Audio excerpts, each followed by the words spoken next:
Hello, everyone. Welcome to the Omen Path podcast. Alex, how you doing?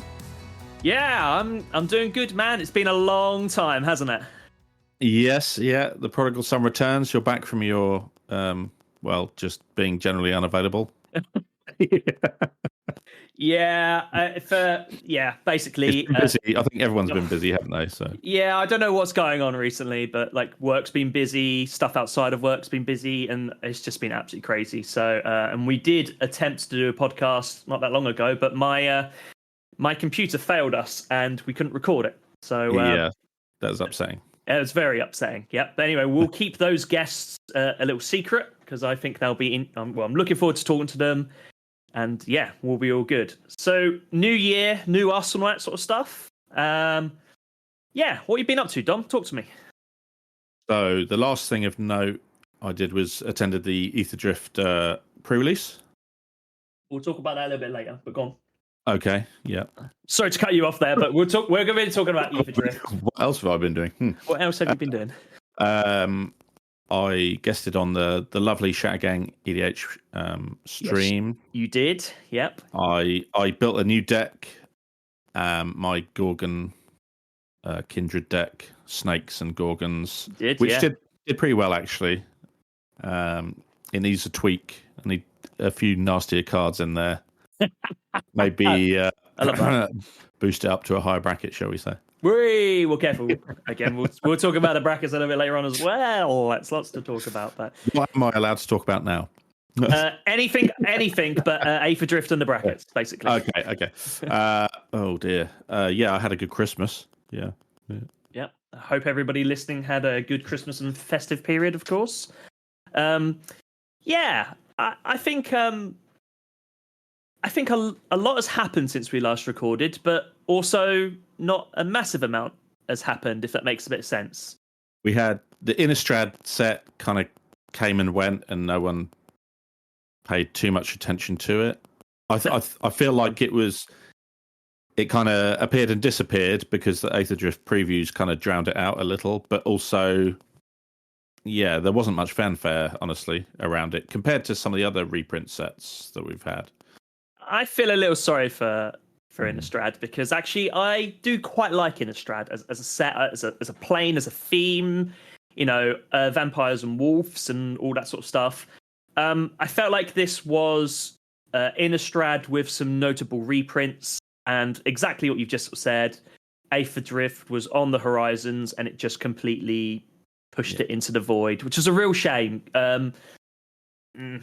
Yeah, I'll tell you what they did do, which I really liked from it, which was doing reprints that weren't originally printed on Innistrad with Innistrad flavouring to get them into the set. Yep. So new artwork and to get them into the set. Yep. Which was cool. That was a cool thing, and a way to bring in reprints that weren't necessarily printed with an Innistrad set, but actually getting the reprint out there. Yep. So. I think as much as that set will probably go into the void of time as when was that released?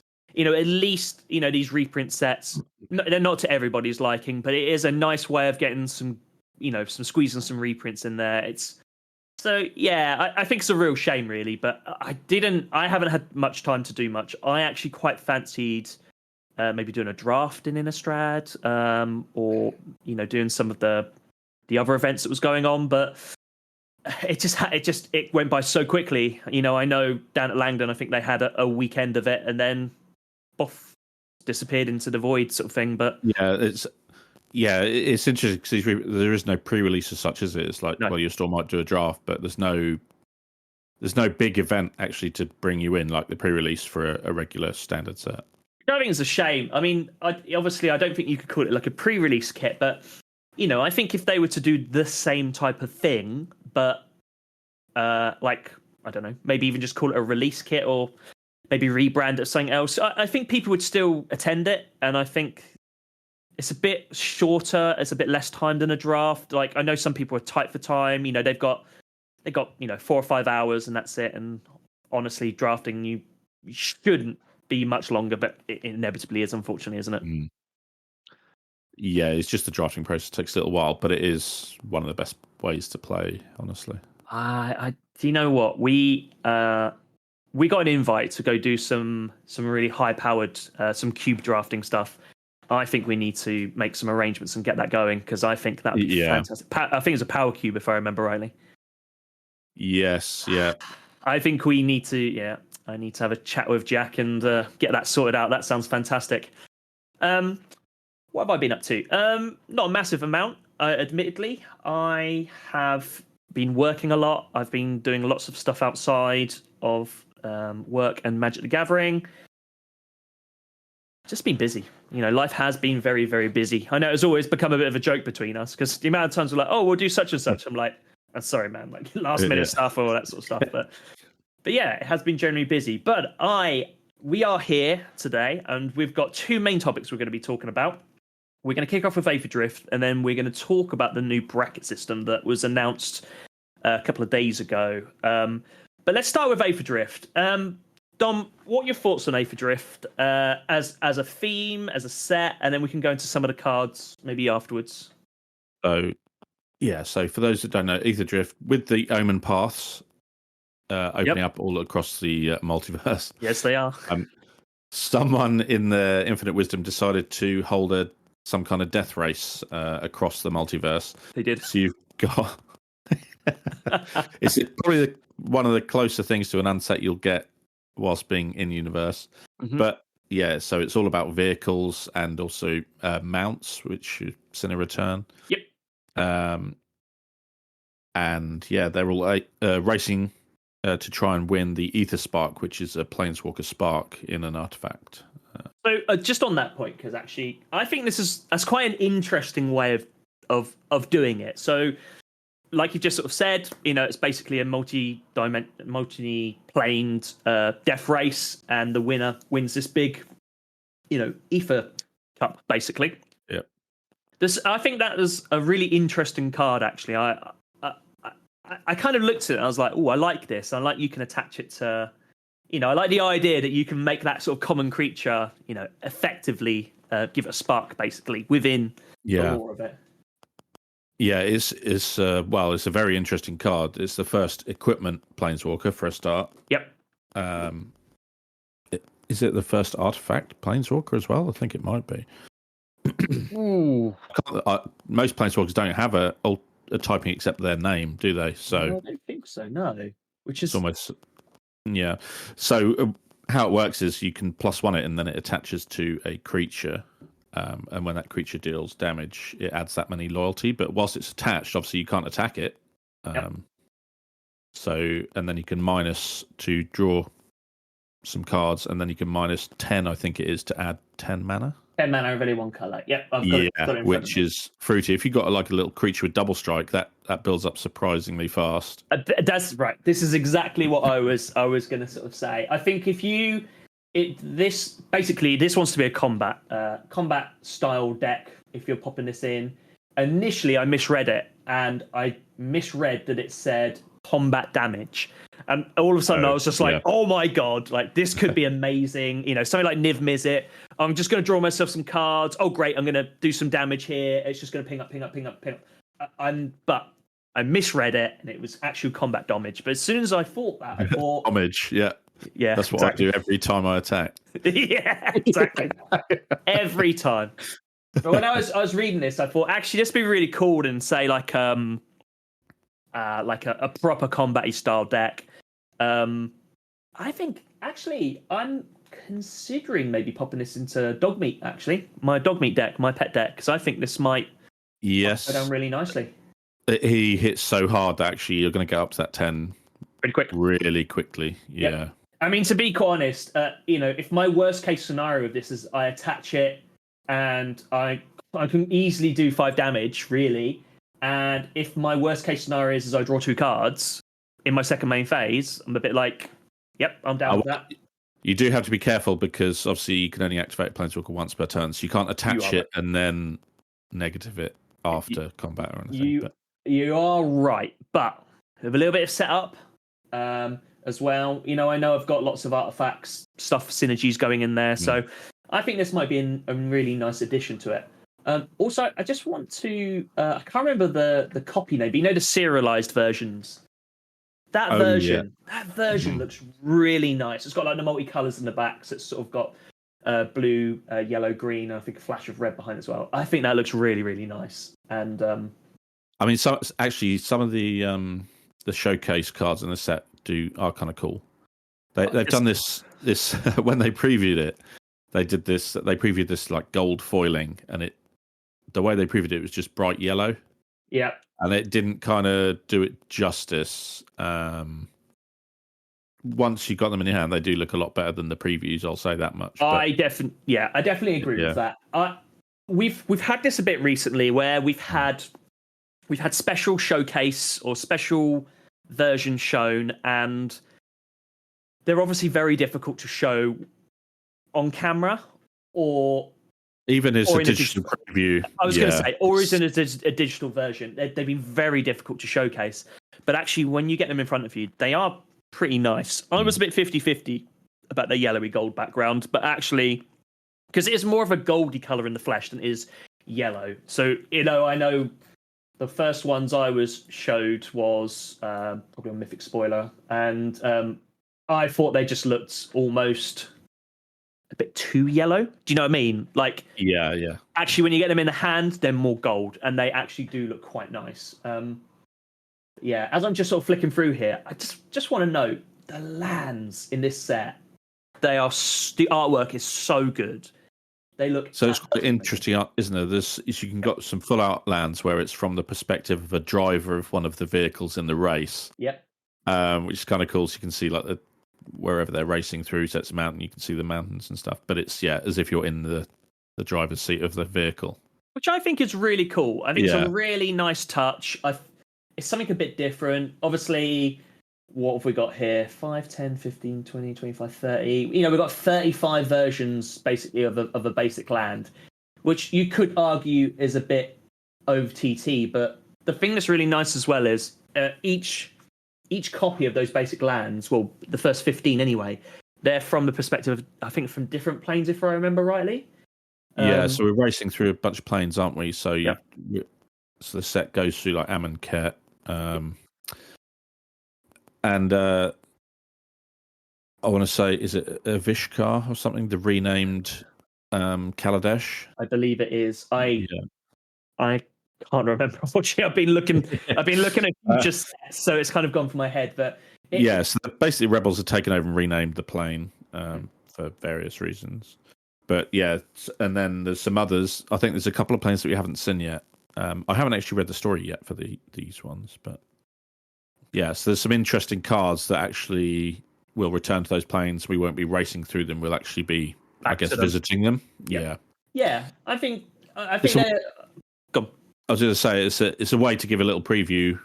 Yeah, zooming through in a car, but in some way, obviously, it's like. Magic's like low tech, isn't it? So actually cars, but vehicles have been quite a big part of the game, and there is a lot of vehicles in the set, I'll say. There is. So I was partway through building an Esper vehicles deck actually, and I stopped production of it because I was starting to get some cards, and then they started to showcase the Aetherdrift cards, and I stopped because I was looking and I was like, actually, there's some pretty good cards in here in this deck. So instead of me getting a load of cards, building it, and then having to change it straight away, so one of my next jobs will be to upgrade. I've already sort of built it electronically, but to change those cards around and to get that done. So I'm looking forward to that. But yeah, there's some really good cards in here. I've enjoyed. I haven't seen much of it in the wild yet. I've seen a little bit of like arena standard. Well, as we record this, it's released today, isn't it? Or yesterday? So the official release was yesterday. So Friday the 14th, Valentine's Day. Happy Valentine's Day, everyone. Or is it Galentine's Day that we do as well? Which is cool. I think that's cool. It's a nice friendship thing. But anyway, so we should start to be seeing a lot more of these cards hit the deck. I don't know if there's any big tournaments today. So in the next coming weeks, we should hopefully start to see the Aetherdrift cards coming through and start to see their places in new formats. Let's see if it shakes up standard. But the one that you were talking to me about before we recorded this, which was there's a new deck in Modern that's doing the rounds, isn't there? Yeah, so there's a couple of gods printed into this set. So you've got the return of Hazoret, the red god that the last time we saw her, she was like marching through the desert, missing an arm. Mm-hmm. She's put her arm back on, and now she's throwing spears putting. Well, it's made out of Lazatep for those who know what that is. Okay, yeah. Yeah, she's throwing spears at vehicles that are driving through her plane for no apparent reason. But the other god is a new one that we haven't seen before, which is Ketchamos, the New Dawn. Yeah. So this is so it's one generic, one white, one black, so 3 mana. It's a 4/4 with menace, lifelink, and indestructible. Yep. Can't attack or block unless there are 7 or more cards in exile. Okay, fair enough. Yeah. But there's an important paragraph. Whenever 1 or more cards are put into exile from graveyards and or the battlefield during your turn, you draw a card and lose 1 life. Now, that's pretty good. Yeah, there is. I mean, in black and white, there's plenty of ways to put things into exile. Before we go too much further of you explaining, just that on itself, because I know what we're going to talk about, and obviously it really ramps things up a little bit. That in itself is a really nice. If you build towards these classic exile decks, white you can blink, which is effectively going into exile. Black, there's plenty of there is destroy and there's exile sort of outlets to that as well. You've got ley lines. Exactly. The Ley Line of the Void sends everything into exile. Well, you've got was it Rest in Peace as well, which everything doesn't go to your graveyard, goes to exile instead. So you've got cards like that are going to be feeding this. Yeah, so it has to be from your graveyard or the battlefield. So if you just exile your library, obviously that's not going to work for example. No. But there's lots of ways of feeding this, and I think it's a pretty good card. I like it. 3 mana, 4/4 menace, lifelink, indestructible is already pretty good. Bear in mind, obviously there is a restriction. You can't attack or block unless there's 7 more cards in exile. Well, the whole idea, it sounds like, is you want stuff to go into exile. So it's not hard to achieve that in a certain deck. You've got, Dig Through Time, for example. Any of those kind of cards, straight away you can just get to that level almost. Well, if you start, Black's got Delve and stuff like that, and that then leads into the next part, really, which is where are we seeing this crop up at a minute, Dom? This is a modern combo deck with Psychic Frog of all things, and some dredge cards as well. So the soft fat format that is modern, that's not known for going crazy and high powered, effectively. So there's kind of a classic win con as well called Creeping Chill. Mm-hmm. For those who don't know, it's like a 4 mana sorcery, but that deals 3 damage to each opponent. You gain 3 life, but when it's put into your graveyard from your library, you may exile it. Okay, well that meets the criteria for Ketchamos. And when that happens, you also deal 3 damage to each opponent and gain 3 life. So there's a way to cycle through that. And then again, with Dredge, instead of drawing cards, you can obviously mill yourself and mill all those, exile them, kill your opponent. Or you can just mill your whole library and win with Thassa's Oracle. So, yeah, the old classic. Thassa's Oracle rearing its ugly head again. I mean, look, I think I've probably said on this pod before, I actually don't mind Thassa's Oracle, but we don't play in pods where we're constantly seeing it all the time. So put CDH to one side, because that's different. That's completely different. But in standard pods, I don't really see this very often. Actually, if you're going to see it in a pod in our area, it's normally me that's putting this in. It's normally a janky way of milling it through, and Thassa's Oracle win, really. But yeah, I think the only deck I have it in is my mono blue Drake's deck, where it's like the only real way to win with that is either killing someone with combat damage or drawing a whole library. So yeah, so it's just blue for you, right? It's not. So it makes sense for it to be in that sort of style of deck, really, isn't it? But I mean, it's nice to see a card from Standard see some powerful play in Modern. I think. I don't think that's really a bad thing at all. Do you? No, I mean, so I think it'll be a popular commander as well.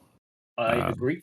Yeah, if you can get hold of one, its price is it's quite spicy at the moment because it's normally a 3 or 4 of in those decks. Well, it's new, so you normally find this. So you'll find these cards will spike up and spike down depending on when they're seeing play.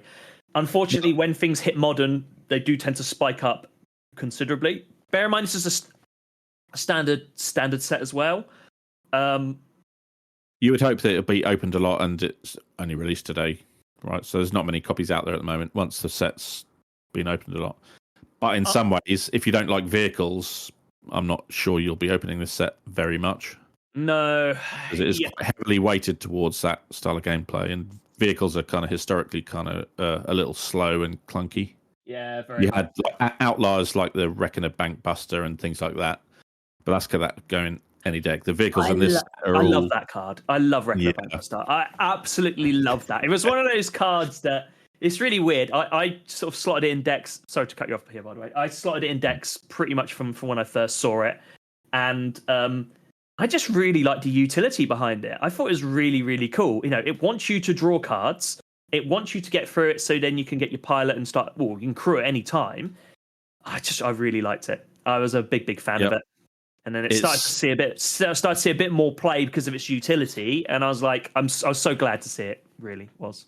Because it was a colorless artifact, it could go in any deck as well. So obviously that massively increases the play that it would see. Whereas a lot of the vehicles in this set, they have coloured mana costs, which obviously, certainly in Commander, it restricts the decks you can play them in. So I've got a white, blue vehicles deck, and obviously a lot of these cards I wouldn't be able to put in that deck, for example. Now you're sure all in different colours. Yes, yeah. Shurikai is a great card. It's pretty good. It's pretty good. Sure. It makes pilots, so it's great for vehicles. Well, and that's why I was looking into this actually, because there's a lot of decks in this that creates pilots, and so for anyone who doesn't know, pilots basically they're a 1/1 that they basically tap 2 crew for 2 power instead of 1. So you get some. Was it 3? It's 3. It's 2 high. Yeah, 2 high. That's right. So they're pretty good, particularly in a vehicle deck. So anything that's making pilots at the minute. In these type of decks is pretty solid. So hence why I wanted to rebuild what I'd already built up so far, because I know the pilots are only 1/1s, but when they're tapping and crewing for free, pretty good. Yeah, straight away that puts like most of vehicles in range. There's not many that are more than crew 3, honestly. No. And if they are, you're having to maybe tap a pilot and maybe one other thing instead of having to really, particularly, if you've got lots of small creatures knocking around, you don't want to be tapping them to help crew that one more, do you? Let's be honest. So it's good. It's nice that it's not, like I said, it's nice to hear some of these cards going into modern. We'll see what happens with it. Obviously, there needs to be some more competitions. Maybe people will play it, and maybe they'll realize that the meta settles around it and it doesn't do that great. Psychic Frog is a great card. I've got a playset of these. I pulled a playset of these, and I've been waiting to put them in a deck. And I'm not playing much modern at the minute, but I've been sort of thinking, I wonder what I could build around. But I do quite fancy a little combo-y deck, so maybe I might be interested in building this. This might be kind of cool. But yeah. But what other cards have you seen in this deck so far, and you thought, oh, this would be a good one? Yeah, in this set, sorry. What else have you seen and you thought, oh, I like this, or I want to put this in a deck? Like, you got some notables? Definitely. One of my favourites, even just the art is brilliant, but it's called Spectacular Pile-Up. The art, this is so good. So, the artwork is like 7 or 8 vehicles having a pile-up, and they're massive explosions, all their fuel's exploding, and it's all different colours, so it's kind of cool. But it's 3 generic, 2 white sorcery, and it's a board white, but it's all creatures and vehicles lose indestructible until end of turn, then destroy all creatures and vehicles. But it also has cycling 2 on it, so if you're in a position where you maybe don't want to wipe the board, you can cycle it away, draw a card. Brilliant. But also making all creatures and vehicles lose indestructible until end of turn you often find yourself as, oh, the green player's a bit too far ahead. We need to wipe the board, right? You cast your board wipe, and then they heroic intervention in response, and you're like, oh dear. Instead of bringing them back down to our level, they've won their game now. So there's in my Wednesday group, we've got a guy that plays does exactly this. So he basically puts a lot of indestructible and hexproof into the deck. So one piece is fine, but once you get 2 or 3 pieces, it becomes a bit of a lock, and it's basically what's the exile card? Exile creatures, artifacts, enchantments. Farewell. Yeah, it's basically farewell or bust once the lock is in there, because it's just so difficult to get rid of it, particularly once the indestructible's in there. But actually, the joke was on our chat that we set this over, and he was just like, nope, I don't want to see this in anyone's deck. Nope. I think this, and whilst they're 5 mana, more than the traditional 4 mana board wipe, because the extra utility, because it has cycling on it, it'll definitely see play. I think adding cycling to this has made it from basically being fringe playable to playable. I think it gives options. Like you said, if you need the card, you cycle it. There's plenty of cards in Commander now where you can get cards back from your graveyard, so it's not as dead as it could be, say, in other formats. Yeah, I think it's a great card. I think it's a good shout. What about you? You got picked any out? I mean, there is the classic Hasherton's Scarab's Fist, which is just mental. So this is the secondary commander from one of the precons that come with the set. I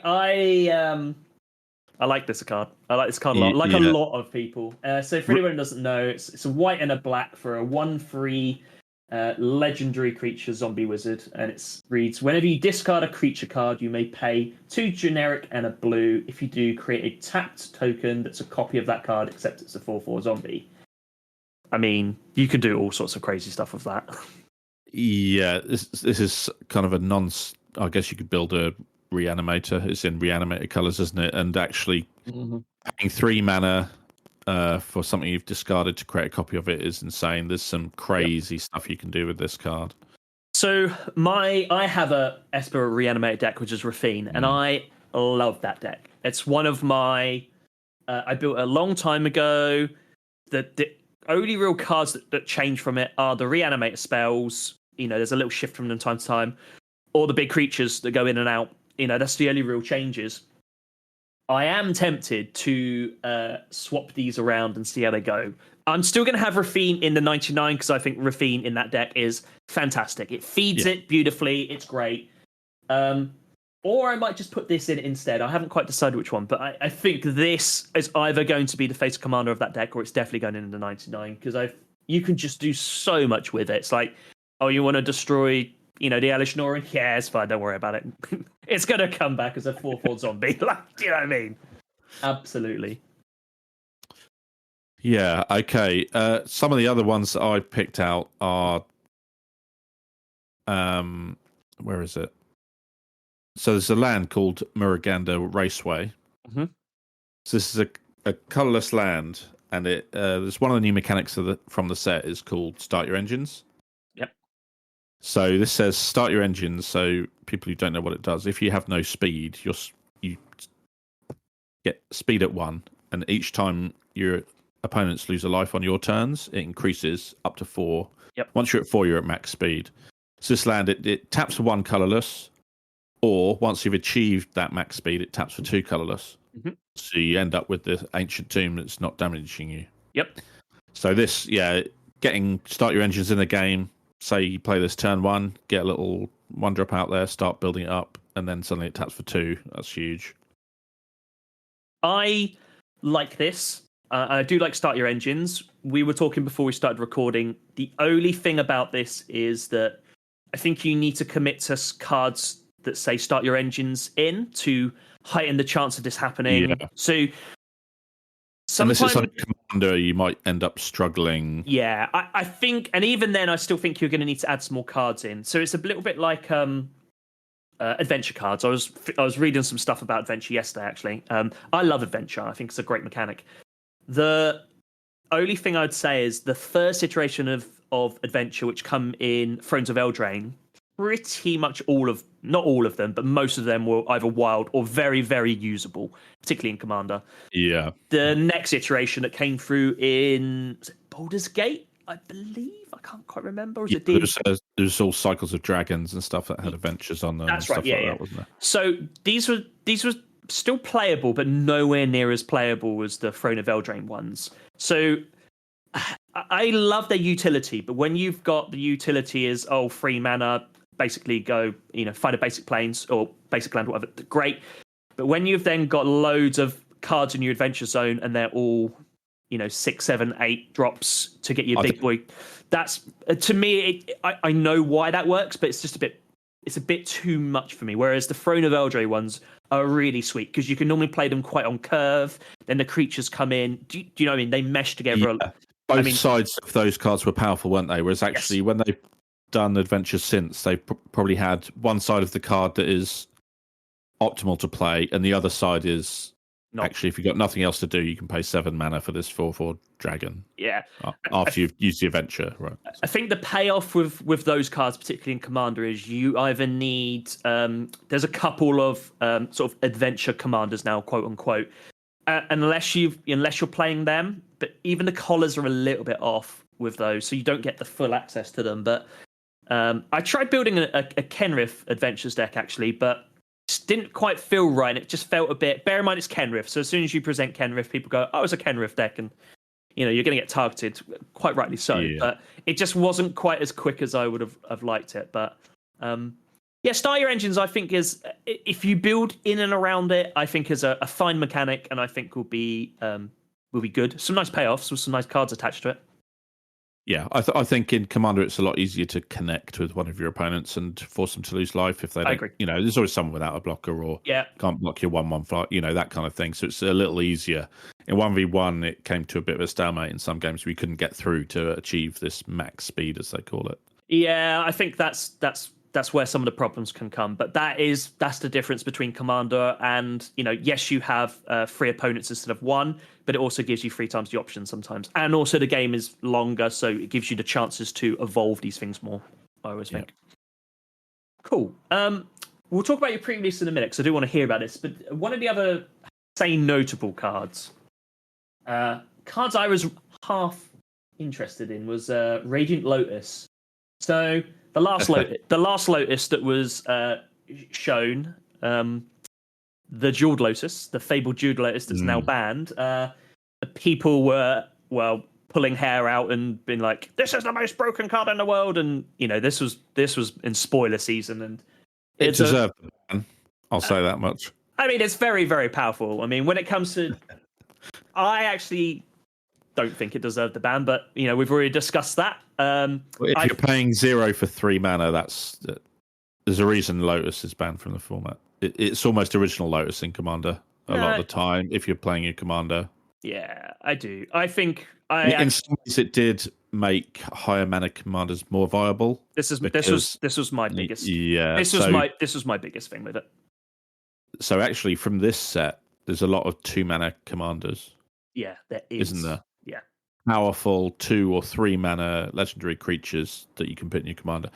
And I feel like the game has moved on to that stage. If you've got a 5, 6, 7 mana commander, suddenly you might not even get to play them before the game is over. So the problem is it's not just about being managed to play them. If you're paying 5, 6, or 7 mana for your basic cost from your commander, I mean, you need to protect it heavily, because it dies twice and you're not paying 5, you're paying 9.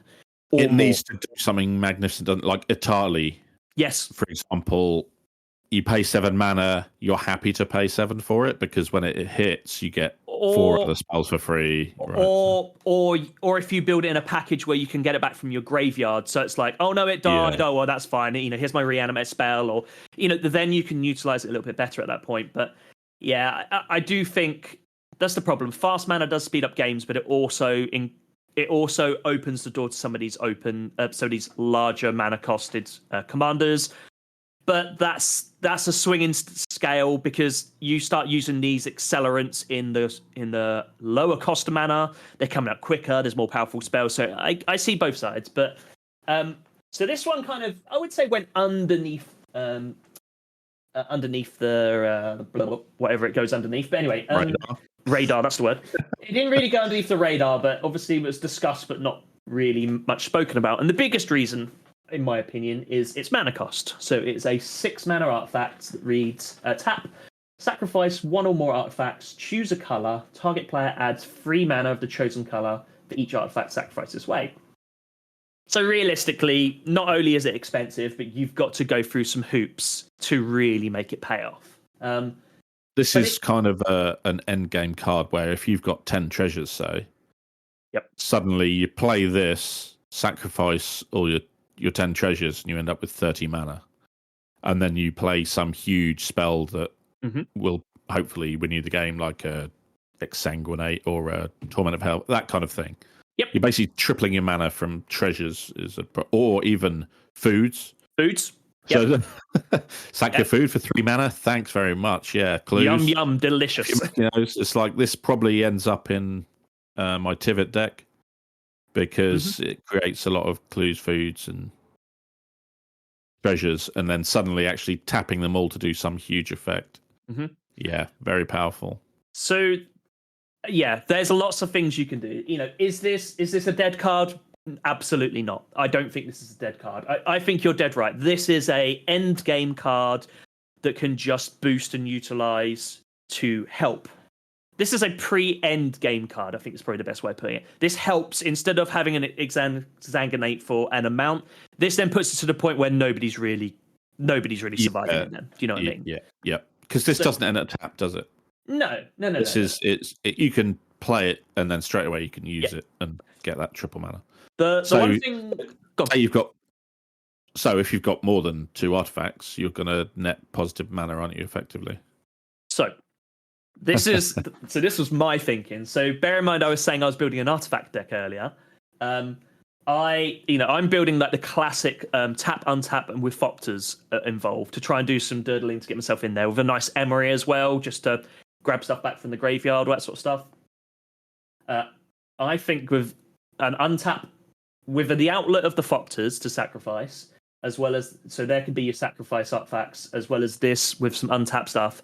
I'm hoping we can get some nice big wild mana, explosive mana. Again, it will probably be towards a win condition more so than just, I mean, you can use it for general value, don't get me wrong, but I'm looking forward to get hold of this.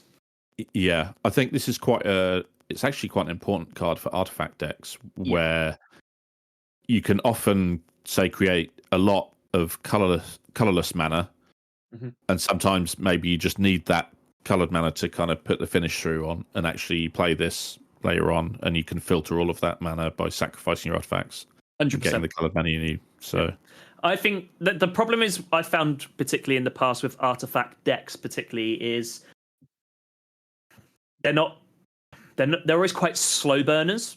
I find they are the type of deck that 3 other people are sitting there attacking each other, having a bit of a punch up, and these artifact decks, they sort of slide in at the last minute to normally get the sort of wins. I feel it's like normally a combo finish, isn't it? Yeah, it is. Yeah, it's normally a combo finish. Yeah, I feel like this speeds that up a little bit, which is a good thing. The one thing I just also want to mention about this as well, the showcase version of this card is seriously nice, and I would definitely like to try and get a hold of one at some point. I don't know if it'll be a fractured foil because they're big money, but these are really, really nice, and I think it's a beautiful bit of art, nice and colourful, and I think will go very, very nice in my artifact deck I'm about to continue to build. So perfect. I do just want to, before we talk about your pre-release, I do just want to touch on the latest of the land cycles in this as well, because I think these are... So this is the Verges? Yeah, the Verges cards. So we've had an iteration of these already, haven't we? Yeah, we've had the allied colours, haven't we? And these is the enemy. These are the enemy colours, yeah. So for anyone who doesn't know, they are they're not a land type. They're not a basic land type. They're just a standard land. and you can tap for a colour. So Bleach Bone Verge, for argument's sake, can tap for a black, and you can tap it for a white, activate only if you control a plains or a swamp. So again, it's like these dual lands, but there's just a small hoop to jump through instead of, oh, I'll pay 2 life and it can come in untapped, or like your shock lands or your bolt lands for free and that sort of stuff. I really like these. I really like these lands, and I love that they are they're now doing the cycle through standard. I think they're a perfectly fine balanced land. Actually, I'm really enjoying these lands.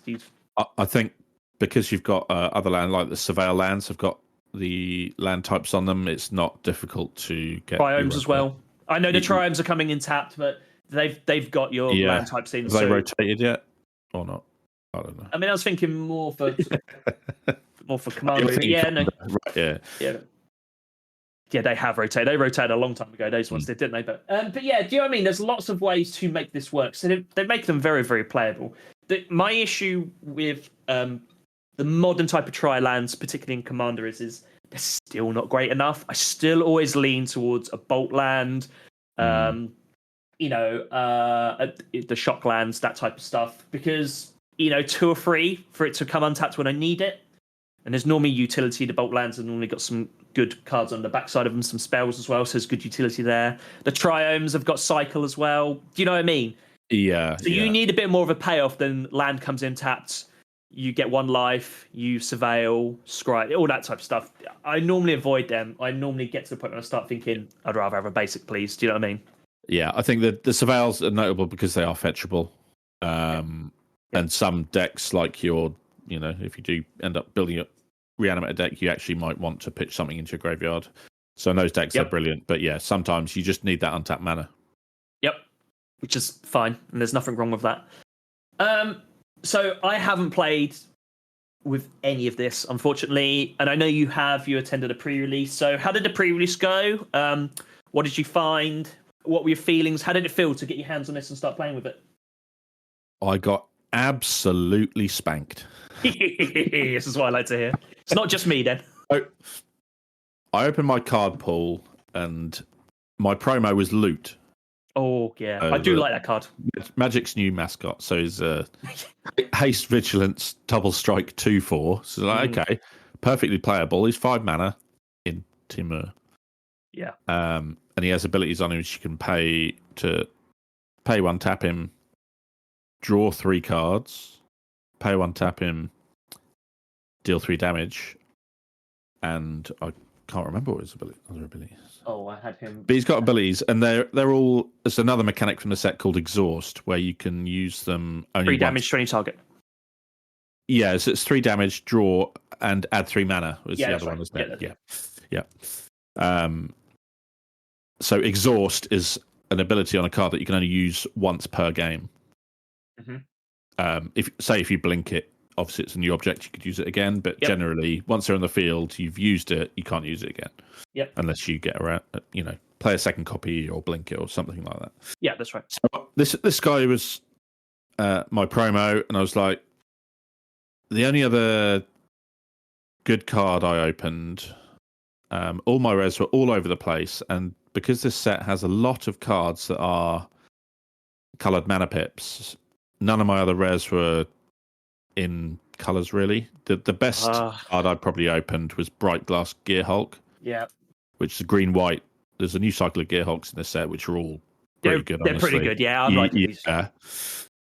So this is a 4/4 with first strike and trample. When it enters, you can search your library for up to 2 artifact, creature, and or enchantment cards with mana value 1 or less. Reveal them, put them in your hand, then shuffle. This is a great card. But I thought, well, I can't really build around it as such because my white-green pool wasn't amazing. Yep. So I just said, I'll build around Loot. So I made the classic error of building a 3-color pre-release deck. Without the lands to support it. People know. Yeah, it wasn't the lands, it was just that there's some vanilla creatures in this set. And there's like a 5-mana 9/7 dinosaur, for example. Oh. So suddenly when people are playing things like that, it's actually your 2/4 Vigilance Haste Double Strike ain't looking so good. No. It's great until it stands up against a big old dino like that, isn't it?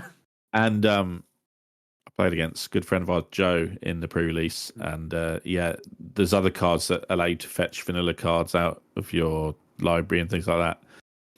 And he stomped me into the dust with this this 9/7 dinosaur with no other words on it. And it's like, actually, in limited, that card is amazing.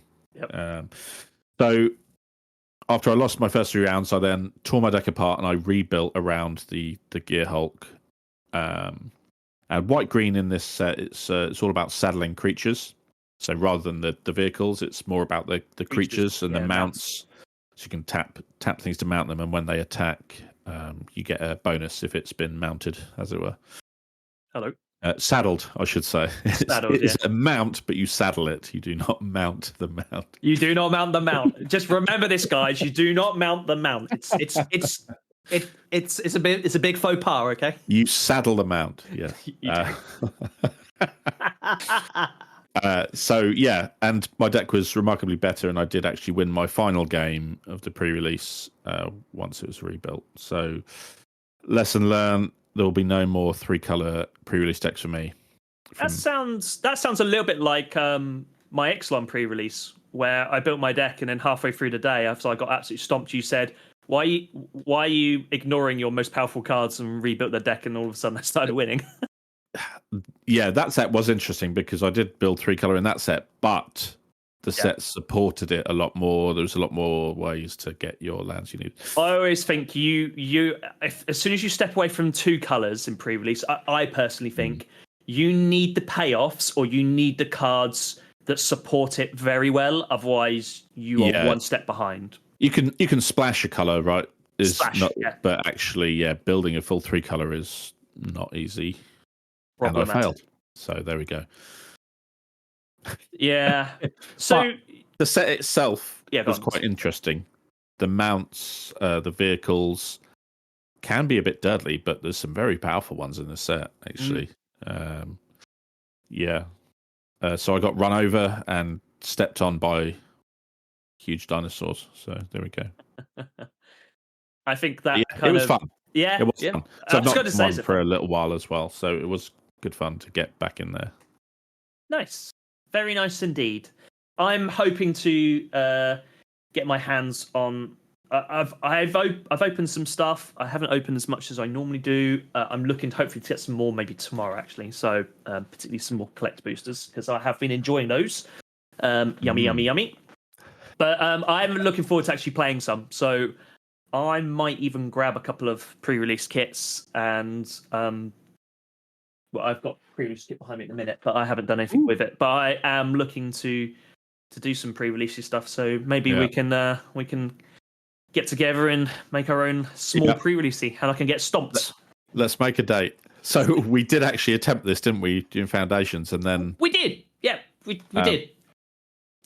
So I've still got mine. I'm looking at my my pre-release kit. I can see mine over there. I'd got a beautiful foil doubling season out of it. Which didn't fit in the deck, but no. It's staring at me. I don't know what's in mine because I haven't even opened it yet. Oh no! There could be a serialized Edgar or something in there. It could be. No, not in Foundations. You know what in Foundations? I can't even remember Foundations as although I enjoyed it very much as in the past. We do need to definitely get around to that. And actually, I've still got, as a cheeky little bonus to everyone that's listening, at some point, we are definitely going to do... I've still got 2 of the Lord of the Rings pre-releases, so that would be a really nice Brucey bonus. So we do need to start doing these. I know we've been talking about doing these little games for a long time, so... But anyway. But yeah, I'm looking forward to cracking my Aetherdrift open and doing something with it, so that'd be good fun. So, anything else you want to talk about before we move on from this set? No, I don't think so. There's some good cards. It's not all vehicles. There is some cool cards, so check out the singles. But yeah, I think I can't remember. I think the next set is I want to say, is it Tarkir? Okay, yeah, I was literally just thinking, yeah, Tarkir. I liked Tarkir, the original Tarkir. That'll be a 3-color set in theory, possibly. Yeah, Or it'll be the 2-color dragons or 3-color clans. So maybe it'll be a little bit easier for me to not faceplant a 3-color pre-release deck. We'll see. I mean, we'll see what happens, I suppose. If I'm saying this again after the next one, yeah, well, I'm the author of my own misfortune at that point, so we'll see. It's like me moaning. I am better, admittedly, but it's like me moaning about my commander decks not having enough lands. And then when someone goes, "How many lands you got in?" I'm like, 28, 30. Yeah. I'm a new man, Dom. I'm better. I promise you, I am better. I start at 38 now, and I don't often change too much more from that. Interesting. Yeah. I don't think I cut too much more than 36 unless it's a low to the ground deck, or unless it's CDH is different. But anyway, that's over here or there. I normally have a 36 minimum in my decks. Yeah. I like to start at 38. I don't mind trimming a couple, and I'm normally trimmed for good reasons. Normally for mana rocks or ramp spells or anything like that. That's my new thing I've been trying. It seems to be working so far. Although I've been mana screwed a few times recently. Anyway, it's another story for another time. Okay, let's talk about the big one then. So a couple of days ago, Wizards announced their brackets beta, which is basically the new... It's not Rule Zero, but it's the new structure that we will be building Commander decks round and kind of go from there. So they spoke about this last year, and the whole idea is they wanted a beta or a usable version to be announced and to be implemented for Las Vegas. Now, that didn't happen. Yeah. I actually don't mind that it didn't happen because it's felt like a tall order from when we had the changes. The rules committee changed. The original rules committee got disbanded and was taken under Wizards of the Coasts. Notably, Gavin Verhey was probably the most notable person involved in this, which I'm really thankful for. I think Gavin's design is incredible. I think he is the perfect person to be involved in this. He's got his fingers a huge in a lot fan of Commander, isn't he? So actually, 100%. Yeah. I think this is ultimately. I had no issues with the old rules committee, but ultimately, if it's going into Wizards' hands, I think having Gavin on board of this is the best thing that can happen for it. Really, the fact that he'd already set up the Pauper panel, right? So they were already doing a similar thing in-house for Pauper. So it's been very, very, very good, by the way. Yeah. So actually, yeah, I don't mind that he's done it again, and because it is a committee of people that are outside Wizards as well. Yeah. So it's important to mention. I know we've spoken about this in previous. There is now a mix. So there is a mix between people directly inside Wizards and outside of Wizards. So we get the best of both worlds. We haven't heard much from them, which is fine. I think they're bedding in. They're obviously trying to establish this. Anyway, so I'm glad that they didn't rush anything out to Vegas and potentially maybe it fall flat on its face or wasn't quite as good as they want. I'm glad that they've given it the time, and this is what they've come up with. Yes. Well, I was just going to say this is not what they first suggested, which was giving each card a kind of points value, wasn't it? So that seems to have fallen by the wayside, and they've come up with this bracket system as a kind of replacement after some discussion. I was going to say, I suspect there's been a lot of discussion, maybe some testing, and they've realised. I think it's. There's two things I want to make nice and clear here. First of all, this is like a beta, so this is in the testing, but also this is going to be the basic foundations for what they eventually build onto. So, effectively, what they have done is there was an unwritten rule post this, which was a 1 to 10 scale, 10 being CDH, the powerful of powerful, and 1 being the jankiest of jank. They've now condensed this down into a 1 to 5. So I'll read this. I'll read one. Dom, you can then read number 2, and we'll go from that. So the first one which is called Exhibition. So bracket 1, which is your ultra casual commander deck. So no mass land denial or no extra turns. No two card infinite combos. No game changers. We'll come on to game changers in a minute. And so few tutors. So by few, I'm presuming they mean 1 or 2, or so basically 2 or more. So anything under 2, I think. And when they say tutors, they mean non-land tutors. So your rampant growth, go wild. That doesn't count for this. Yeah, they're talking about your traditional tutors, your demonic tutors, that type of tutor. So exhibition to me, I've seen it dubbed as like the jank bracket. But at the end of the day, this is what your kitchen table. I think that's a better way of putting it. This is casual. This is very casual Commander. I think they have called it that casual Commander. I think that's a better way of putting it than being referred to as jank. Your chair kindred deck. 100%. Yeah, there's nothing wrong with that. Why don't you tell us about the next one, Dom? So moving up, we've got level 2, which is core. So this is what they consider to be. So you go to your LGS, you buy a pre-constructed deck. Mm-hmm. That will sit in level 2. Yep. As a general.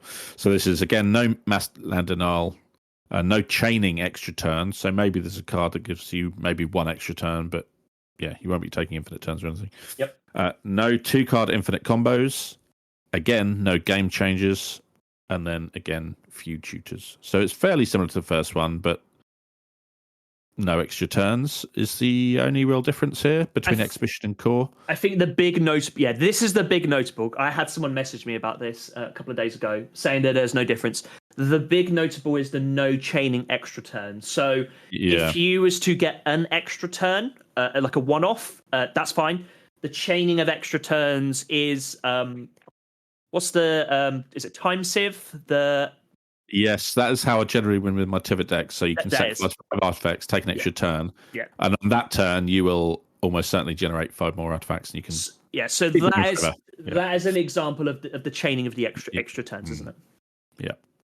Yeah. So if you've got an extra turn card in your deck, it can't be bracket 1. Yep. Yeah. Right. 100%. From this. That's the best and easiest way of identifying this. If you have an extra turn spell, it cannot be a bracket 1. If you don't have any, it will be exhibition or you bracket 1. Your third bracket, which is named upgraded, beyond the strength of an average precon deck, so a lightly upgraded precon deck. So this is where we start to see the big differences. Again, no land mass denial, no mass land denial. Sorry, reading. No chaining extra turns, notably again. But here's where the changes start to come in. Late game 2-card infinite combos and up to 3 game changes. Okay. Let's talk about the game changes now, because I feel like this is now starting to become an issue. So what they have got, which is a list that is basically called the game changes. They are divided into colours. So you've got white, blue, black, red, green. You've got multicoloured and colourless. So this has been explained as effectively a bit like a watch list as well. So I'll give you an example. We won't go through... actually, let's go through all the cards, because I think some of these are quite notable. So we can just list them. Yeah, exactly. So let's go through So I'll go through the white. So the white one is your classics, like your Drannith Magistrates, Enlightened Tutors, Sarah's Sanctum, Smothering Tithe, Double Impair. So these are notably very powerful cards within Commander. Dom, do you want to read out the blues? So the blues, you got Cyclonic Grift, Expropriate, Force of Will, Fierce Guardianship, Rhystic Study, Thassa's Oracle, Urza, Lord High Artificer, Boo. Mystical Tutor, and Jin Gataxius, Core Augur. I tell you what, we'll read these, we'll come back to this, and we'll talk about some of these later. But anyway, black, you've got Bolus the Citadel, Demonic Tutor, Imperial Seal, Opposition Agent, Tigrid, God of the Fright, Vampiric Tutor, and Ad Nauseam. So like your classic, really powerful black cards. Yeah, I'll do the reds and greens. So I will say, red and green got off lightly here. Oh yeah, I thought this. Red, you've got Jessica's Will. Okay, fair enough. And Underworld Breach. Yeah, classic combo card. That's it for red. Yep. So they've only got 2 cards on this list at the moment.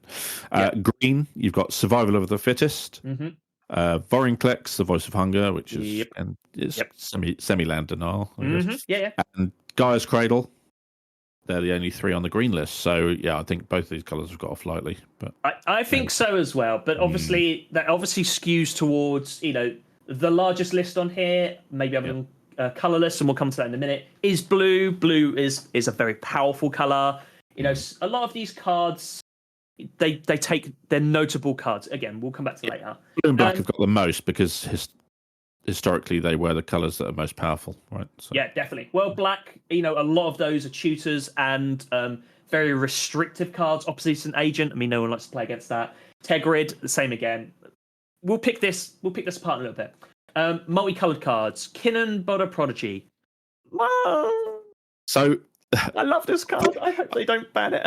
Multicolour list, yeah. So it's Kinnan, Bond of Prodigy, Yuriko, the Tiger Shadow, Winota, Joiner of Forces, and Grand Arbiter, Augustin the Fourth. So I think you've got 3 of these decks, haven't you? I have got 3 of these decks. Yeah. I've got the other one covered out. So between us, we've got all 4 of these game-changing commanders that are on this watch list of potential to be banned. But we do. Again, we'll pick through this in a minute. Let's just go through the last one. So the color list. So once we go through this, it's going to be quite obvious why these ones are on here. So you've got cards like Ancient Tomb, classic, Soul Ring on a land with you lose 2 life, basically. You've got Chrome Mox, the One Ring. I can never say this one. The Tabernacle at Pendril Vale. Yeah, there you go. Thank you very much. Trinisphere. You've got Grim Monolith, Lionized Diamond, Mox Diamond, Mana Vault, and Glacial Chasm. Right. Let's carry on with the bracket system, and we'll pick through these afterwards because I feel like we've gone halfway through these. So these game changers are now starting to become really important. So these are now starting to incorporate into the bracket system. So we've gone through the upgraded. You can have up to 3 of these game changers in this bracket. So, if you wanted, for argument's sake, your Force of Will, your Fierce Guardianship, because you wanted, your cheap, powerful counter spells, that's absolutely fine. If you're in blue, half the time you want a Ristic Study because it is just that good. So you can have up to 3 of these cards on this list. You start to go above this, you go into the next bracket, which, Dom, I'll let you read out. Yeah, so bracket 4 is optimized, so it's high power commander, it's time to go world. There are no restrictions here. You could have every single card from the game changer list in your deck if you wanted to build a 5-color deck. Yep. Apart from the ban list, there is no restrictions. So it's basically how good can you build your deck? It's pretty self-explanatory, isn't it? Yeah. And to play a casual format, how powerful can you make your deck? That's what optimized is. So the next bracket, now technically there is no difference in between optimized and the last bracket, which is 5 CDH, which is traditionally a CDH deck. Again, high powered with very competitive and metagame focused mindset. There are no restrictions other than the banned list. So technically, there is no difference between a bracket 4 and a 5. But the difference is, if you rocked up with an optimized deck and someone sat down and said, "Oh, I'm going to play a CDH deck," there is a difference between optimized and CDH. Although there's no restrictions, there is a difference between optimized and CDH. Again, this is where we'll maybe come back onto this point a little bit later on, but I think this is a good framework that has to be supplemented with a good, honest Rule Zero conversation as well. Because if you sit down and you say, this is a bracket 4, other 3 people sit down and say this is a bracket 4, but realistically, it's not a bracket 4. You've built a CDH deck. There is a big difference, and it needs to be discussed because there is that difference. I know there are restrictions in terms of this bracket. There is no difference, but there is a difference, and it needs to be identified. Yeah, the difference is Commander is a casual format, and if you're building competitive, you have to go into the game knowing at the start, everyone needs to know you're playing CDH, which is fine. Yep. It's fine. Absolutely. It's perfectly valid, but yeah, they have split it out into this other bracket. And I can understand why they've done it, and I totally agree with it, because CDH is a highly competitive format. I love playing CDH, but it does need to set itself aside from the rest of the casual game because of that reasoning. Yeah. Casual, you can play optimized casual commander. Nothing wrong with that. I think I'll be playing most of my games will be within that bracket. But there needs to be a definitive difference between optimized and CDH, which I think they've addressed quite nicely. And I'm glad they've done that, because I don't want anyone sitting down saying, I've played my optimized casual commander deck, and you rock up and you're like, no, this is a classic TDH deck. Like, there needs to be that difference. Yeah. Okay, so they're the brackets.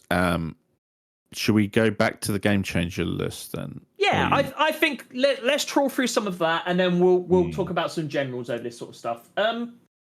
So what they've said about this game changer list, like you said, it is a watch list. So a lot of the shock of the 4 bans that we had was that there was no notice. No one knew that Jeweled Lotus and Mana Crypt were going to be banned. Mana Crypt and Dockside Extortionist. We all knew that Dockside was a problem or an annoying card, or created lots of. It always went mana positive in most games, right? So, and it was 2 mana, but it was a precon card. So actually, I think if it wasn't banned, it would be on this game changer list for a start. Yeah, fine. Nothing wrong with that. Yeah, and the shock was, no one was expecting the other 2 bans. Nardu, everyone knew, and I think Gavin said on the initial stream that Nardo should have been fired into the sun. All copies of Nardu should have been fired into the sun, were his words. So what they've said is it's quite well documented. Yeah. It's quite well documented that it was a mistake. It was a design mistake that filtered through and should have never really been released. Yeah, which they've fully admitted that. So what they've said is that cards won't be banned until they've appeared on this game changer list, except for outliers like Nardu was the example given. Yep. So if there's a card on this list and you think, I'm going to buy the £500 showcase version, just be aware comes with a warning. Yep. Cards on this list do have the potential to be banned. Not saying they will get banned, but if a card gets banned, it will come from this list. Yep, which I think is a really nice. Look, there are cards we always know, like Ristic Study and like Dockside is always one of those ones. It's always had the target on its back, and it's only a matter of time, potentially, about whether the target's going to be pulled on it or not. But at least now we have, in the early stages, this may change, but at the minute, what they're looking to do is this is effectively the watch list that if they're going to ban a card, unless it's a card like Nardu, it's going to have to hit this game changers list first. So this is not a 2-ban list. This is we're keeping an eye on this because of these powerful cards. And I think this is a positive thing. So hopefully the idea is that, if you're buying into any of these types of cards, let's be honest, these are pretty much all high-end, all very powerful, or have a negative feel to the playing of them, notably like Glacial Chasm, Tigrid, Opposition Agent. These are very powerful, but they have a negative feel to the play as well, which I know they want to keep an eye on. I don't think this is a bad thing. I think this is a positive thing. At least if you're going to buy off this Game Changers list, that the chances are there could be a ban that swings this direction. I think this is a good thing. Yeah, I agree. There's certain cards on here, that totally warp the game around. That if this card is in the game, it's going to totally change the way he plays. Like, I'm good, Eureka, right? That game is going to go quickly. You're playing your rock, and the Eureka player is draining you 15 life on that same turn. Come on. It is very, very powerful, and I think this is what we need to look at game changer cards as. I personally don't think we should be looking at this as these cards are ban worthy. I think this needs to be they're being kept in check, and if they become any more powerful than they already are, or if they start to dominate or start to create a really bad feels bad, this is the pool that they may ban from. I think that's the important way of looking at it. Yep. Personally, do I think these cards need to be banned? I personally think not. I'll ask you in a minute, but it gives you a point where Wizards can go, okay, this has been extraordinarily powerful or has been causing really feel bads within the Commander game. This is the list that they may potentially build from. But what are your thoughts on it? I'm pretty sure, honestly, the only cards that I would probably ban from this list are the ones that just massively slow the game down, like Ristic Study and Smothering Tithe. Do you pay the one every turn? Sometimes multiple times a turn. I disagree personally. I'm just saying, everyone just gets bored with it, and then they don't pay, and then you've warped the game because that player is then getting everyone decides not to pay because they can't be bothered to answer the question, and then suddenly that player is so far ahead that you've warped the game. That's why these cards are on this list. It's a very powerful, relatively cheap game engine. It's a draw card engine, all of them, or value engine. Smothering Tithe, you're dead right. If people don't want to pay it, great as a treasure. It's fine as a one-off, but when nobody pays for it, like it can start to build. And I do appreciate it. I don't think those cards are remotely the most powerful on this list at all. No. Not even remotely, but I just think they're the most annoying. And I do understand that. I do 100% understand that. I think, for me, I believe that ban... We'll touch back on this a little bit later, but I think the ban list should be as small as possible, and I think they need to be very egregious cards. I actually think a lot of these cards, if you wanted to, instead of banning them, I think you could rule 0 out. Again, I disagree with... I want to play a level 2 commander game, and then you don't have any of these cards. You'll know that none of these are in the game. So exactly. And this is where I think we'll come into the benefit of the bracket system. And I think hopefully what we'll do moving forward. But again, we'll come to that a little bit later on. But look, these are very clearly powerful cards, and it's nice that they've got them noted. And I also, like I said, I like that this is a pooled. If they're going to pull from, they're going to all that sort of stuff. I think there's room for improvement on this list. There are certain, like red and green, should be a little more expensive. 2 and 3 seem a little bit egregious, especially for green. Like Green's powerful. Food chain, for example. I wonder whether this is the first stab at this game changer list, and I don't think at this moment in time everyone needs to be poo-pooing. This is a in beta. This is their first release stab at what they wanted to do here. There's nothing wrong with that. Do I think fundamentally any of these are not game changer cards? No, I think they're all very powerful cards or have a particular feel bad, and I think they're all worthy to be on this list. In that respects, could there be some more? Yeah, maybe. But I wonder. Like I said, this is first stab. I think these are probably all the really very, very notable ones. Yeah. Let's be honest. Yes, Red's only got 2, but Underworld Breach, it's known for its combos. It is one of the combo winning cards. It's a massive staple in CDH, particularly within Red. Link it with things like Lion Eye Diamond. You are, that's infinite mana pretty much right there. List. Yeah, exactly. So you can understand the list and how it's built. I think also, it's to give people an idea of the kind of cards that they're talking about. So, obviously, there are several cards that are kind of adjacent or maybe do a very similar thing that cost 1 mana more or something. Obviously, this list is to give you an idea of the kind of cards that they are talking about when they're talking about game changers. So. Yeah, exactly. I know you mentioned this to me before we started the stream, but the Jink Taxes they've got on this game changers list, I am also a little surprised at this choice and not the more latest Jinkataxis, which is which counters everyone's spells. Right, this one it reduces your hand size by 7. So actually, if you can't remove it, it leaves everyone top decking, which I guess is horrible. I think that's why this Jinkataxis is on here instead of the other one. The other one, basically, you can politics your way out of that. You can sort of say to someone, or even yourself, I can cast my 1 mana spell to eat the counter to then cast, your Path to Exile, something like that. You're having to use 2 bits of resources, and I do understand that. It is pretty harsh to get around it. But I would arguably say that is a blue stacks card, as well as being fantastic value for the owner of the card. Whereas for on here. Yeah, whereas this Jinkataxis, you're dead right. If you don't deal with it, you are top decking.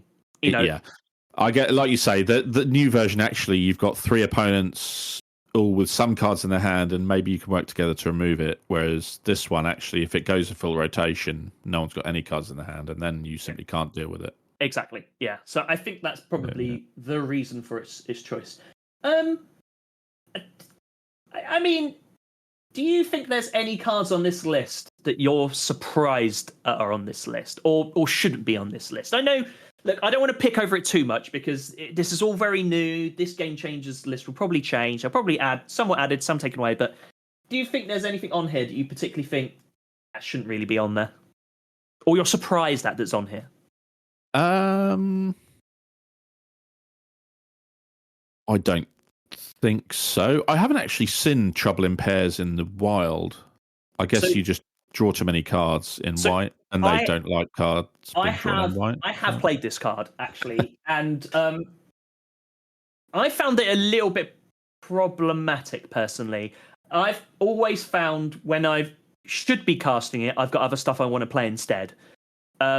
I'm probably playing it incorrectly, is probably more of what's wrong with this scenario more so than the card itself. But it is a powerful card. I tell you, actually, just on a little side note, I did go to a Magic, a small Magic event last week. So I went and played with the Orteria Guild guys. It wasn't one of their guild events. It was just like a private event we went to. Ooh.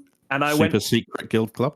I mean, it wasn't super secret. It was just very casual. It was a small version of it. But I took one of the guys I play in my normal pod of Lee. I took him up. Well, we went up there together on the Sunday, and he was drawing cards for days. And I cast Wedding Ring, and obviously I proposed to my fantastic friend, and we were Valentine's Day. We were drawing cards for days, and it was amazing. Oh my goodness, it was incredible. But do I think it should be on this list? No, I don't. But equally, I can't remember the reason he was drawing so many cards. But he was drawing a lot of cards, and I was just getting the value off of it, and it was absolutely beautiful. This comes up because I played Wedding Ring over Trouble in Pairs. This is the reason why I bring this up, because that was just the value for that was absolutely beautiful. Yeah. I'm going to be honest with you. When was the last time you saw a Sarah Sanctum? So this card probably falls into the same category as the Tabernacle at Pendrell Vale, in that these cards are very expensive. Mm-hmm. There's no doubt that in an enchantment deck, Sarah Sanctum is the best land in your deck. Mm-hmm. So those who don't know what it is, it taps for 1 white mana for each enchantment you control, I believe. It's on par. Well, it's not. It's not quite on par with the Gaia's Cradle. I think the Cradle's more powerful, but it is that same type of ilk, basically. There's plenty of enchantment creatures now, isn't there? So actually, if you build around it, Sarah Sanctum is always going to be the best one, except maybe the Hall of Heliod. I guess in your enchantment deck, it's going to be up there. Yep. It just creates a lot of mana, and there's no real downside to running it. Yep. But most people just don't have it because it's too expensive. If you want to own the extra card, you can proxy it, I guess. But you can do as well. And then the Tabernacle at Pendrell Vale. Do you know what this card does? Yeah, this is the artifact blue one. This is a stacks piece, isn't it? I think, doesn't it add upkeep to all of your opponent's creatures? Is this the one I'm thinking of? You know what? I am doubting myself. Yeah. Let me oogly Google this very, very quickly. The blue one is banned. That's That's Tolarian Academy. Tolarian Academy, banned. yeah, sorry. That's already on the ban list. So that Tabernacle is something else, and it's on the reserve list, I believe, and I've never actually seen one played. Okay, all creatures now require an upkeep cost of 1 in addition to any other upkeep costs they may have. If this upkeep cost for this creature is not paid, the creature is destroyed. Okay. Yeah. So it's a stacks piece against creature decks, but it's probably the most expensive card on this list, I think, by a long way. You're probably right. It's not cheap, if I remember rightly. I don't actually know the value of this. Let me just have a quick little oogly googly. Yeah, I think you're probably right. There's definitely going to be a lot more of other cards that are considerably cheaper. Oh yeah, I mean, in Christ, we're talking thousands. Yeah, because it's a reserve list card and it is playable, I suppose. In your stacks deck, you might want one of these if you don't want your opponents to have creatures. So if they've got 10 creatures, they have to pay 1 mana for each, or I think it's probably been right to say they sacrifice them now, or maybe it is just right. Yeah. So again, I feel like obviously the reserve list is known for its very, very powerful cards. So it makes sense for it to be, and particularly these ones, or that one particularly is very, very powerful. Glacial Chasm is an interesting one to have on. I know why it's on there. But this card is why I make sure I play at least one bit of land destruction in every deck that I build. The Glacial Chasm is one of these cards that totally warps the game around it, because suddenly you can't deal damage to that player. Nope. So they're effectively... It partially takes them out of the game, doesn't it? Yeah. Partially takes them out of the game, allows them to set up, and they've got all the time in the world. They can normally sit behind it until they've got to a stage where they feel like they can sacrifice it in their upkeep and then decide to win that turn. But it only fits in certain decks. Yep. And they can still suffer loss of life. So if you can deal them loss of life, they can sit behind it and you can still drain them and they can still die. But yeah, you're right. Generally, if there's a huge board of creatures out there, someone might think, oh dear, I better go fetch my Glacial Chasm and I can hide for a few turns until I've drawn a board wipe or something like that to get me out of the situation. This card is why I always, is part of the reason why I always build a bit of land destruction within my decks. Now it's normally like Field of Ruin, something along those lines. Do you know what I mean? That type of ilk of destruction, because like a lot of other lands, like Gaia's Cradle would fall into this, and also the Seraph Sanctum as well. You need to really try and get rid of these. Now, the Glacial Chasm decks that I've seen, obviously, our good friend Tom notably plays a deck with this in. And if you don't get rid of it, you basically need to get into the graveyard. You need to exile it real quick. Otherwise, it's very, very problematic the way that he's built that. He's built it fantastically, but it needs to be dealt with. Specifically, he's playing it in a land deck, so actually destroying it isn't enough. Because it's very easy to get it back from your graveyard in a land deck with the Crucible of Worlds, that kind of thing. But yeah, most decks wouldn't even run this card, honestly. I think you're right. Yeah, I think you're right. Yeah.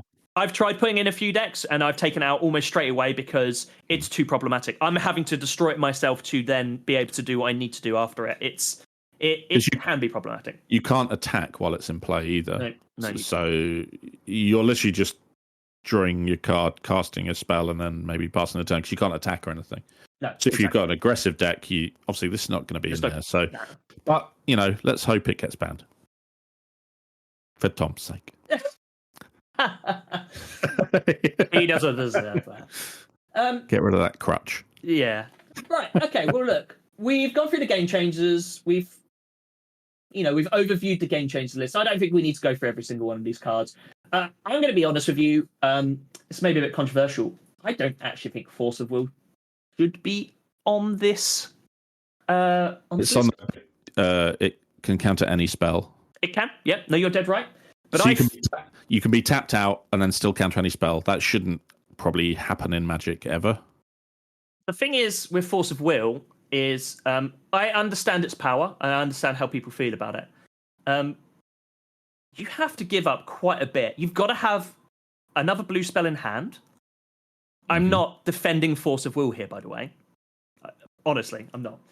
Or you're hard casting it. 5 mana, I think it is. Would you say it's the best free counter spell?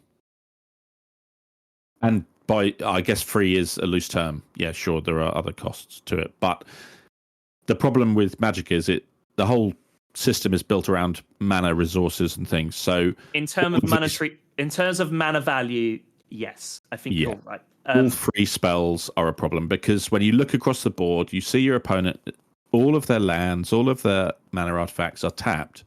You should be able to cast a spell and it resolve. Force of Will, Fierce Guardian Shirt, they prevent that from happening. The blue play. If they got two islands untapped, then yeah, okay, be careful. But if they're fully tapped out, yeah, it's a bit rude. I think I honestly, I do understand exactly what you're saying. You're 100% correct. My thing is, I play a lot of blue, as everyone here and yourself fully well knows. Blue is very, very powerful, and I certainly don't want to take anything away from that. But outside of your normal disgusting sort of wins, your extra turn cycles, or that type of stuff, or your Thassa's Oracle type win, blue actually really struggles, because Expropriate's pretty bad as well. Don't get me wrong, but it normally ends the game when you cast it. And I get that. it's harder to have multiple different styles of win conditions with blue, I find. So you have to lean into the tools you're giving you, which is, let's be honest, is counter spells. Yeah. And I think the only, realistically, a force of will. Are you countering a cultivate? No, of course you're not. Are you counter spelling? You know, I don't know. I'm looking on this list. I'm thinking to myself, you're normally using it to protect someone. Almost always you'll be using it to protect your combo or counter a win condition. Yeah, exactly. And this is exactly what I'm getting into. I think if you're countering your cultivates and your cards like that, you're using this card wrong. Like, even I know that. I'm not a good player, but even I know that. But I do think if you start to take all the toys away from blue, it becomes very fragile very, very quickly. Well, this isn't. It's not banned. It's just on the game changer. No. It's the most powerful free counter spell. And I do agree with that. You know, I am not fully disputing it. I'm just disputing. I'm not quite too sure if it should. Yeah, I definitely don't think it should be banned. Be on this list, but I don't think it should be banned. No. Okay. Yeah, maybe that's a better way of putting it. 100%.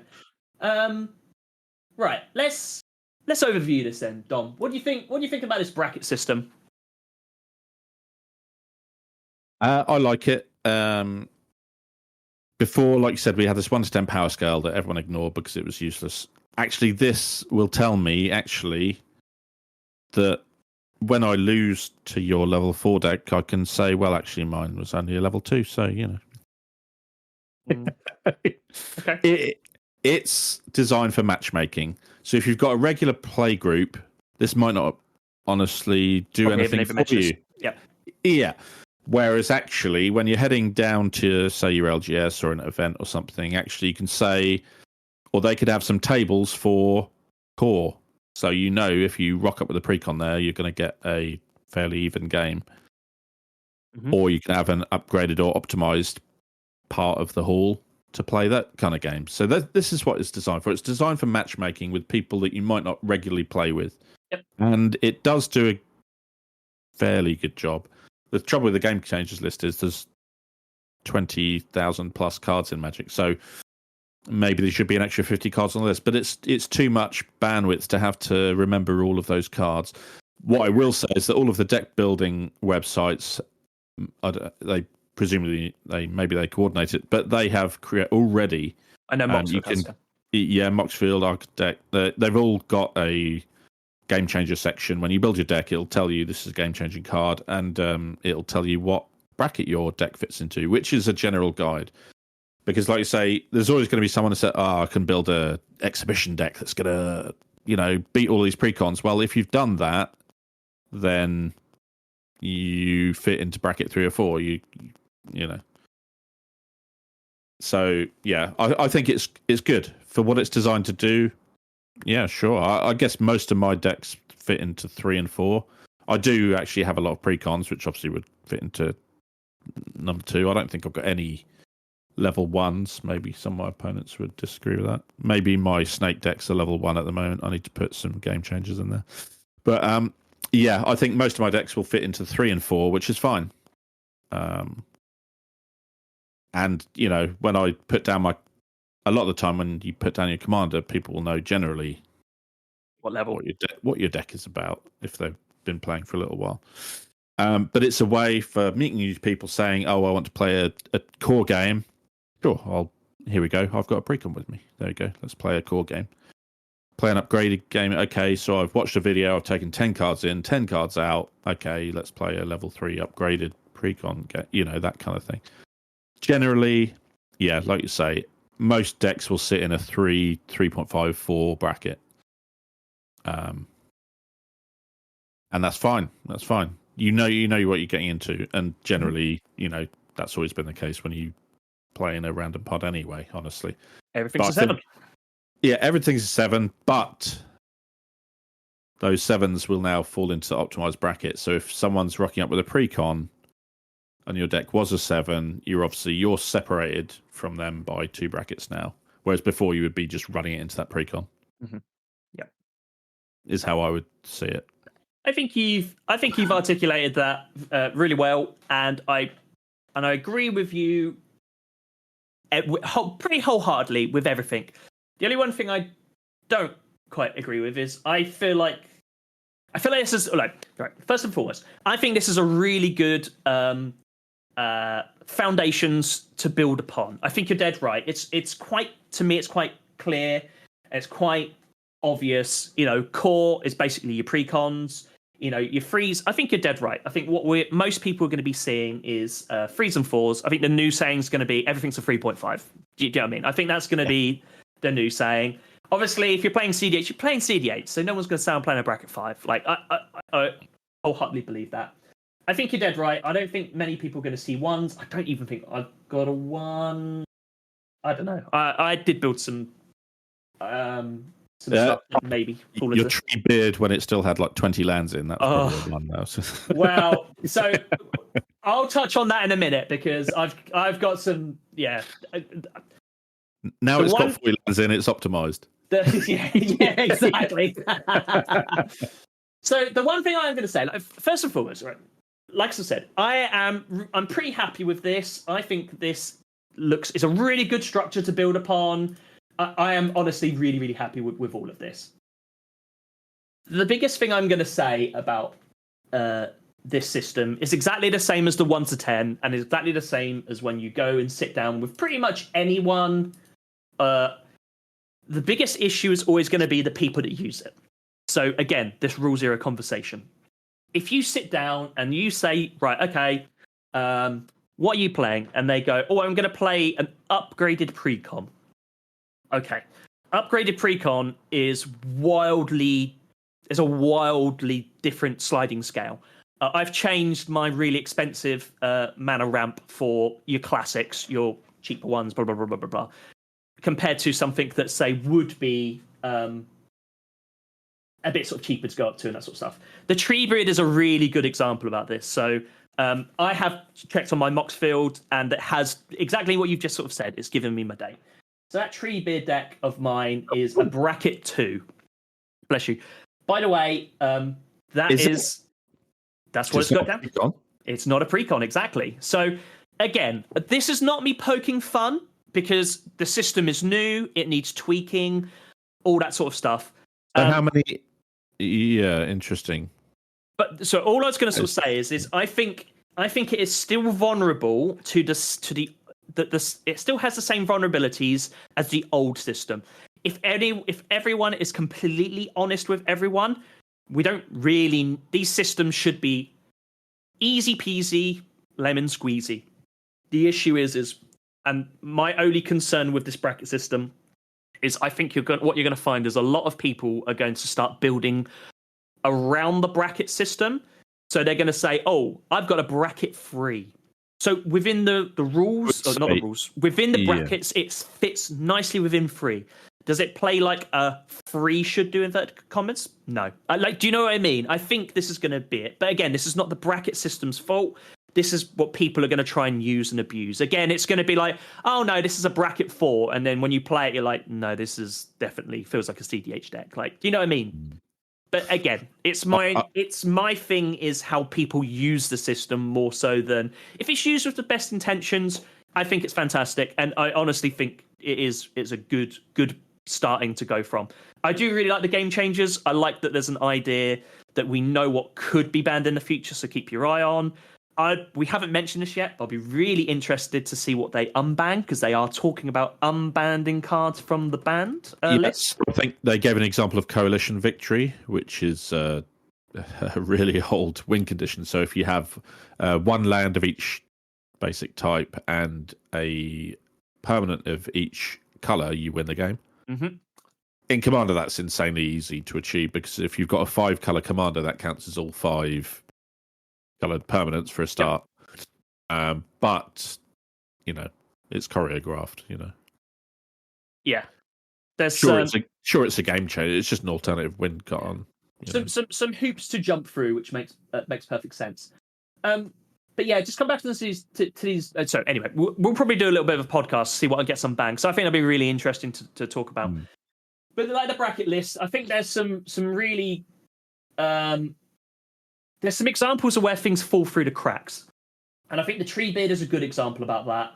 I think no, but you say it falls through the cracks, but just because Moxfield is telling you it's a 2, that just means it's looking at the criteria. Nope. The fact that you have upgraded the precon puts it straight into bracket 3. Yep, and the thing is that is so I have taken the black out of that precon, and I've put some very powerful white and green cards in. So I know exactly what you said. Optimized as such, but it's definitely upgraded. Yeah, I mean, I would argue it 3. Again, these are small things that have fallen through the cracks, but I think we're going to start having that between those 3s and the 4s. And a good example about that is what we were talking about earlier, which was my Corvold deck that is on here is a bracket 3. That's a very powerful deck, and actually, I would hold my hands up and say I think that's a 4 because I think that is built to sacrifice treasures, get the value off the treasures as well as the sacrifice of those sort of things. But if all your cards synergize with your commander, it's a 4. There's no other. So I would say when you're using the deck building, it's a simple guide. Obviously, your deck's not going to be lower than what it tells you it is, but there's a very good chance it might be higher. So your Corvold, the fact that Corvold is in a command zone puts it in a 4 straight away, as far as I'm concerned. It doesn't matter what you've got in the 99. And I agree with you. Now, that comes from experience. So I think this then comes to maybe the biggest crux about all of this. I think as a new player coming to our beloved format, I do feel like there is chances this could be... this seems quite clear-cut and obvious, and I really like that. It's nice and easy.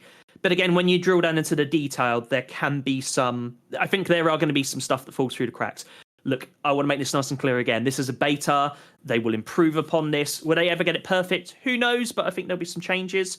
But one last example I want to give this, because I know you've played against this and you've played with this deck. My Winota Stacks deck, guess what that is? Bracket system way. I would call that optimized. It's a 3. The basis got a 3. Because it's got less than 3 game changes in there. But it is fully optimized because you play it as a CDH deck. Yeah, I was going to say. Yeah, exactly. So that is fully optimized because I think you're leaning too hard into the fact that Moxfield told me it's a 3, right? But actually, again, your commander is Winota. Do you have some humans in there? Do you have some non-humans in there? It's a 4. No. There's no other way around it. And again, I'm just... this is... what you've just said is 100% right. You shouldn't be relying purely on Moxfield or Architect or any of those type of things be telling you. This is a guide. And I think this is the thing that needs to be mentioned about this. Just because the guide says X doesn't mean it's the gospel. And I do want to reiterate this as well. I think how we as the players use this guide is actually going to define the guide itself. Because if you want to work your way about like, oh yeah, this Winota Light Stacks deck, Moxfield says it's a 3. I think that's disingenuous because that deck is a 4 minimum. I'm not. It could be. Did that deck start as a precon? No. It can't be a 3. No. Yeah. Because it's not an upgraded deck. It's a fully built Winota. So straight away you're in a 4. It's an optimized. So yeah. Well, you could still build. You could still not have the cards and build a upgraded pre-constructed deck. Oh, you could. Yeah. I know it wouldn't be the most cash efficient way of doing it, but if you're starting with I think the upgraded level is for someone who's taken a precon, switched around a few cards, put in a couple of game changes. That is now an upgraded deck. Yep. If you've plucked Winota off a singles list and put in all the synergistic cards with it, you've skipped 2 brackets. You can't be anything other than a 4. A 4 minimum. And again, I 100% agree with you. All I'm doing is I'm shining lights on. Obviously, I fundamentally like this system so far, and I don't. This is not me tearing it down. This is not me poking fun of it. All I'm doing is shining the light on. Is it's not currently a perfect system. We know that it's going to be evolving over time. And I hope if they evolve it into a place where this sort of stuff doesn't happen, then I would be really happy and pleased. I did like the 1 to 10 system because of this. You're not going to have your 3.5s or your 4.5s and stuff like that. But I appreciate they want to make it nice and simple, easy, and the criteria is far easier with a 1 to 5. So I do understand that. I think they did put an article on the MTG Daily, so you can read about the introducing the bracket system, and they do talk through the kind of philosophy between each bracket a little more than we have, certainly, but also the deck building of each thing. And I think like the Winota example, your commander is straight off the game changer list, so I think if your commander comes straight off the game changer list, then that's a 4. There's probably no debate there. Yeah, unless you have, unless you built Winota with no humans in it. Well, no, exactly. And I think this, I think it's important to say that actually the notes that was released with this actually we should all go read, because it is an interesting read and there's some really good information in there. But again, I want to bring it back to this thing. I think the foundations of what this bracket system is, I think, is quite good. Is it perfect? No. But we're at the beginnings of the testing phases. I think this is going to evolve, and I hope it evolves into something that... But again, it's like any tool. It's how the tool is used, not the tool itself. Do you know what I mean? I think it takes a bit of honesty in your own deck building, and also knowing, actually for beginners, maybe they might have a bit of a stumble at the start, but actually by using this as a general guide, maybe they can go a little bit wrong to begin with, but as long as they look at the game changer list, I've only got 1 or 2 of those, then it's an upgraded deck from the pre-con I got, and things like that. It's almost for newer players in some ways. I think you're right. And like I say, it is a matchmaking system, so for your own play group, you might just ignore this completely, and that's fine.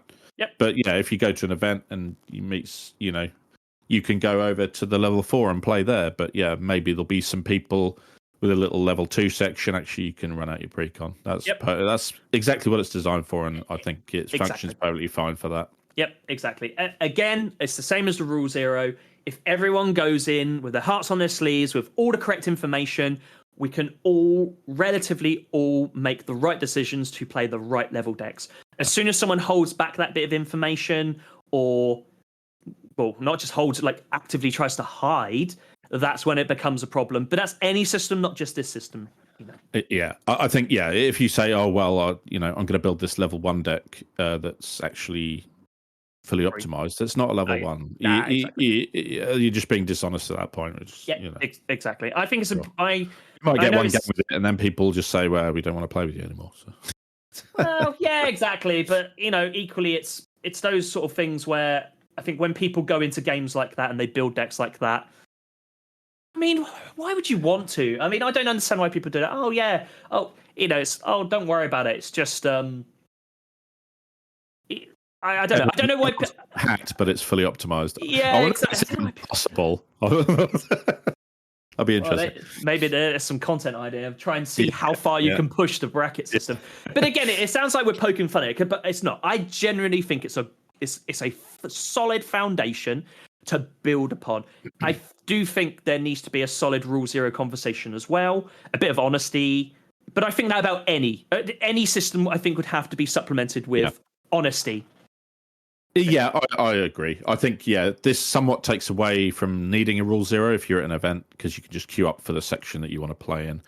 But it still does involve a little bit of honesty. I think that's... At least it should make things a bit easier. But it'll be interesting to see if we get products with these levels on at some point. So maybe they'll release pre-con, it's level 2, or maybe you'll end up with a Secret Lair pre-con that's a level 4. Don't they already do something very similar? I don't know if I've got pre-con to hand. Don't they already do something very similar, like level... I can't remember. Are they leveled pre-cons They used to have the advanced stuff way back when, didn't they? That's right. The expert level and all that stuff. That's right, yeah. We're heading back there, but we'll see. We'll see what happens. Once it's solidified, like you say, this is a beta test, so it might end up being something totally different. There might end up being extra brackets in there. We don't know. So I would say give it a go. Upload your deck list into Moxfield or Architect, etc. Get your ratings. Do they agree with what you think? Maybe you've got it says it's a level 2, but you think it's a level 1. Who knows? Or it may be the opposite. Exactly. Yep, exactly. Good deck building exercise at the very least. Cool. Right. I think there's definitely some good meat on the bone there, some good talking points. Let's wrap this bad boy up. So all in all, I think this is a positive step to move forward. I definitely think we are moving in the right direction with it, that's for sure. And I'll be really interested to see how it evolves and how it changes. I think Chicago will probably be the first big event where they'll implement this. Next week as we record this. It is next week, yeah. None of us are going, unfortunately. I would have loved to have gone, but yeah, I've got too much going on. But yeah, we'll see how it goes moving forward. But before we sign off, Dom, anything else that you want to talk or discuss? I don't think so. I'll just say give this a go. See how your decks kind of fall into this existing bracket system. How many game changes?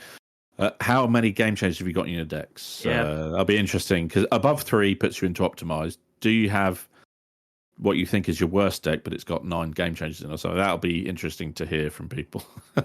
Yeah, I mean, again, like we said, I think there's always going to be a scenario where you've got more than 3 game changes, but the deck isn't optimized. But again, we're talking about semantics here. I think, if you go into it with the right ideas behind it, I think this system should work quite nicely.